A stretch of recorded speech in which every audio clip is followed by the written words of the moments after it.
Hello दोस्तों, आज हम अन भक्तों को कुछ कहना चाहते हैं जो कहते हैं कि गोबर खाने से कई सारे बीमारियां जो ठीक हो जाते हैं, गाय को मूत्र पीने से जो ठीक हो जाते हैं। अन भक्तों, ऐसा कुछ भी नहीं होता है। जाकर डॉक्टर को दिखाओ। गोबर खाने से इलाज नहीं होता है। सही देख सकते हो, यही गोबर खाने की बात करते हो। अन भक्तों, गोबर मत खाओ।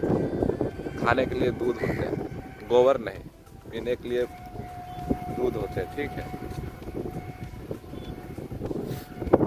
और मैं खुद एक हिंदू हूँ भाई, देख सकते हो जो मेरे गाय है नीचे, देख सकते हो। खाने के लिए दूध होता है गाइस, गोबर नहीं। कुछ अनभक्त तो बोलते हैं गोबर खाओ, गोबर खाने से इलाज से। अरे इतने सारे डॉक्टर हैं, किस लिए? तुम गोबर ही खा के सारा इलाज कर लोगे अपने। डॉक्टर किस लिए? सोतिया तो नहीं है।